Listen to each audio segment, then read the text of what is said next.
travel is like going to the grocery store. You can go to the grocery store and buy whatever you want, whenever you want, and pay full price all day, every day, right? If you want to save money, you figure out when things go on sale, figure out when things go on coupon, and you figure out when to get the best prices.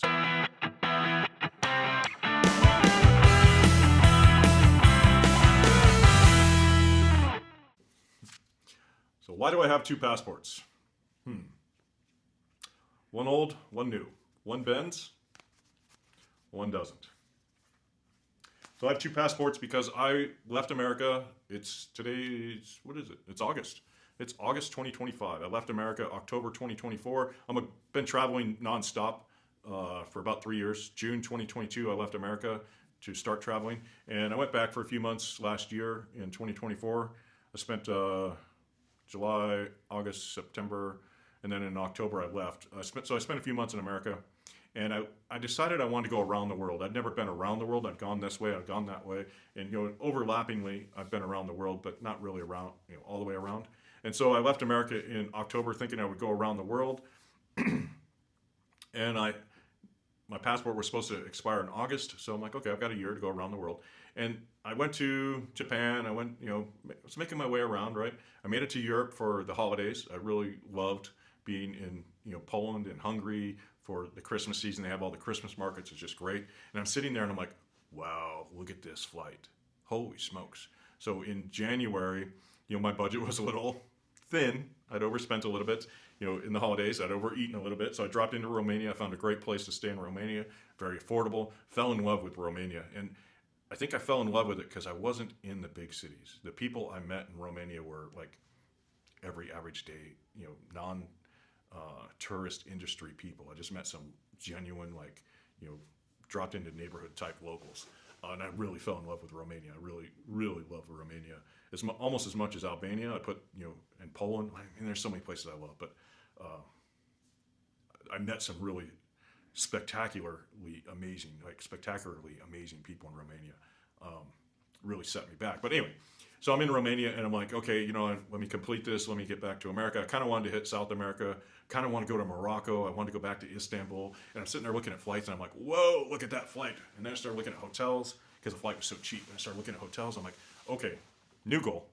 And so I'm all ready to, buy this ticket. And something in the back of my head went, wait a second. Damn it. Oh, I got so mad because most countries won't let you in unless you have 6 months left on your passport. And the ticket I wanted to buy, the time I wanted to go, I was going to be inside that 6 months, right? And the country I was going to, very, very well known for being very strict on immigration. So now I'm stuck, and now I'm like, oh shoot, what do I do, right? And then my 90 days on Sejan's coming up because, Europe, you're 90 days in, 90 days out. So now I need to get out of Europe, and I'm like, oh geez, what do I do? Where do I go? And I didn't want to go back to America. I didn't want to close the loop. I really wanted to, hit a couple more spots before I closed the loop. And now what do I do? So I got lucky. I overstayed in Sejan by 1 day. I got I got scolded. Didn't raise his voice, but I did get a talking to. And I was educated on how to count because evidently the way I count 90 days and the way they count 90 days is wrong because you need to subtract a day. I don't know why, but always, whatever you do, subtract like 2 or 3 days in Sejan. Don't overstay your visa in Sejan like I did. But luckily, I was able to get into Albania. I got to Albania and I got a new passport. I forgot to get the receipt. Maybe I'll cut in a little clip here with the receipt. Maybe I won't. I just had the receipt the other day. I forgot where I put it. Yeah, I don't remember where I put it. But I got a new passport in Albania. It cost, I'm just going off my memory, I think it was $200 to get a new passport in Albania, and it was super easy. I can't tell you how easy it was. Like I had all these fear, anytime you deal with the DMV, the IRS, any government, it's dealing with the post office in America. It's got to be the worst. Like I hate dealing with the post office. Now you can't even file a change of address. You have to go online. You have to do this. And the lady was telling me you have to have an app. You have to sign onto a computer. I'm like, at the time I didn't even have a computer. And she's like, well, you can do it on your phone. It's like, I don't want to do anything on my phone that I don't have to, right? And post office is just horrible. That's the one thing I wish somebody would do is just go back and, make the post office great again, because I think the postal service was a huge issue and it was great, and now it's just it's a horrible. All these nasty, mean people work there. And then the funny thing is all of a sudden you'll go in there one day and you'll meet like the nicest, best person you've met in months, and you're like, how do you work here? How do you work with all these negative, nasty people? And you're so wonderful and great. Like, I don't get it. And it's like going up to a tree of rotten fruit, and here's the perfect apple. You're like, is this safe? Is this real? Am I having a dream? So anyway, I had a lot of apprehension about filing for a passport, right? And so I fill out the paperwork online, and you can do it all online, but I wanted to go in and do it in person. So I print these things, and you have to, in Albania, it was so easy. I can't tell you. Like, I would almost make the trip to Albania when my passport was within a year, just, if I'm going to be there, just to get a new one, right? If you're in Albania and your passport's within a year or two, I would just take the time and renew it there. It was so easy. You have to be there probably a month and a half or so to be safe, right? Because you do. But anyway, so I print out the paperwork, I fill it out by hand, and I go in there, and you have to print out a schedule, or you have to make an appointment, and then print out a little sheet. Because what happens when you get there was no place to store luggage or a backpack or anything. You can't take anything in with you that's electronic, and you have to go through a scanner just like the airport. But your phones and everything have to stay outside, so it's not like you can pull up things on your phone. So write down everything, and have all your paperwork. And the only paperwork I needed was my passport that was about to expire, and cash, credit card, right? They took credit card or cash, Albanian or USD, and it was just so easy. So I go in there, and I actually even made a few mistakes on the paperwork. I'm like, oh man, this is going to be a nightmare. And they're like, no, and they just lined it out, sign, and it all went through. So then I get an email, and it was so fast.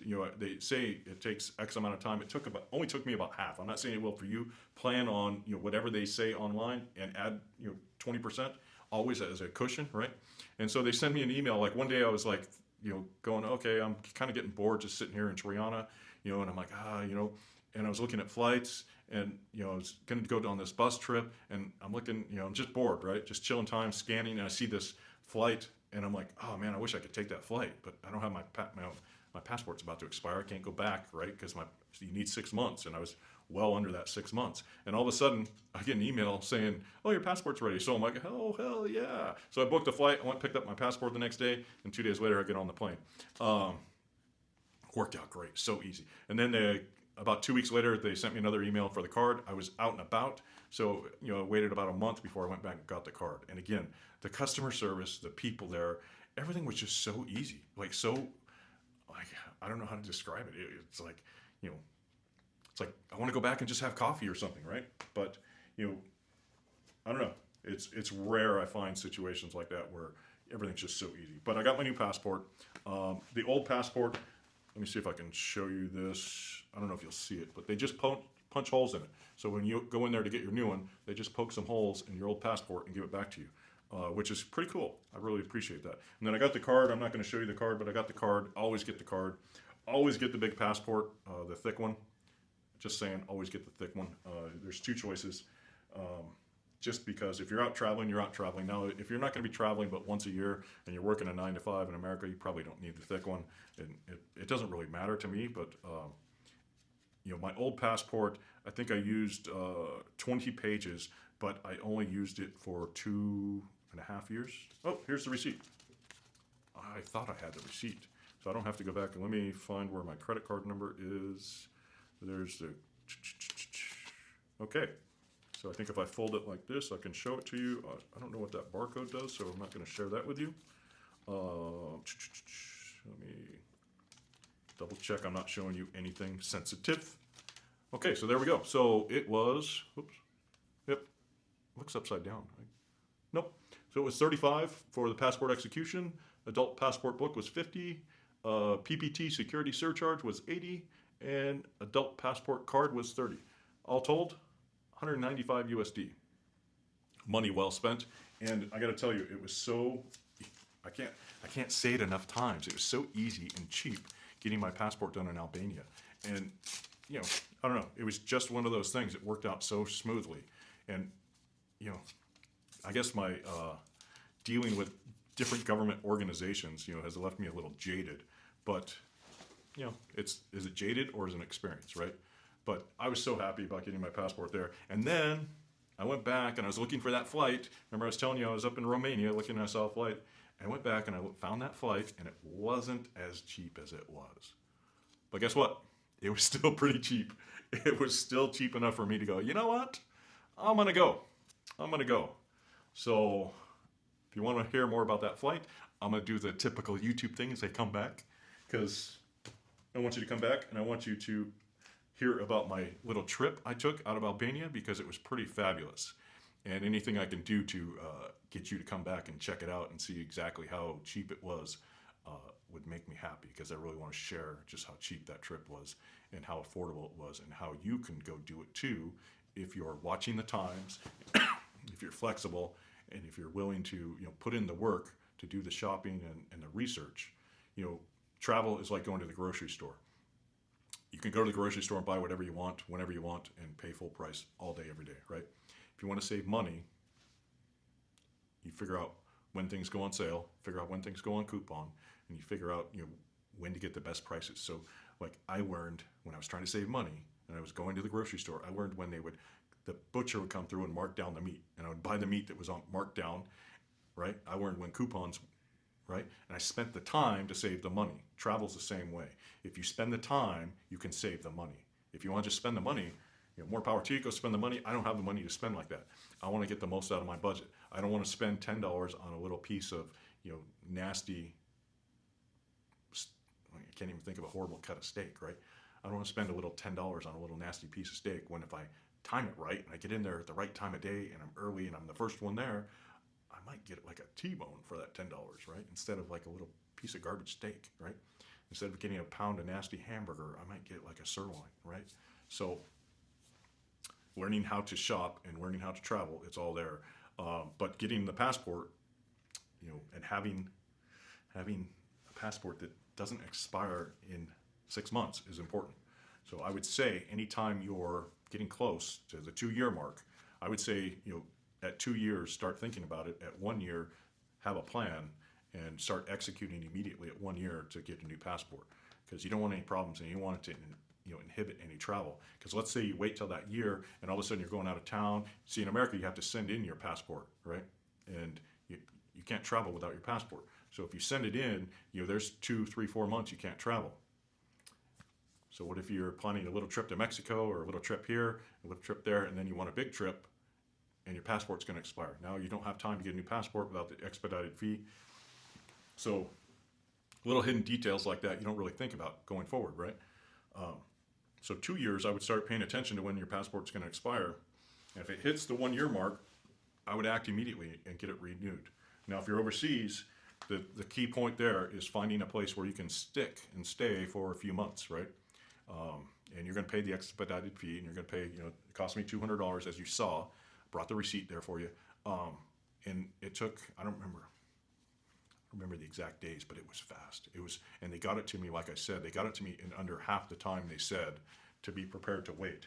So that was great. That was really great and cheap, because I was staying in a hotel to stay flexible, right? And so they saved me a ton of money, by getting it to me faster. But I did take a trip of a lifetime once I got my new passport. And the one thing I'll say about Albania that drives me nuts, drives me crazy, they don't stamp your passport. I really wanted the first stamp on my passport to be Albania, and it wasn't. It ended up being Poland, and then Romania, and then who did I have after that? I forgot. But now I've got I've got probably a dozen stamps in my passport, and it's been what, 6 months? Less than 6 months? So how many stamps do you have? How many are you getting this year? Get a passport, get out, use it.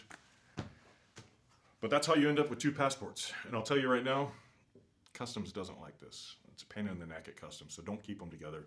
Take the expired one, drop it in your bag, deep in your bag, and let it sit there. And when you go to Customs, just show them the new one. Because some guys sit there for hours, like going through both of them and like comparing them. It's just a pain in the neck. So don't make that mistake either. Have a great day. See you, bye.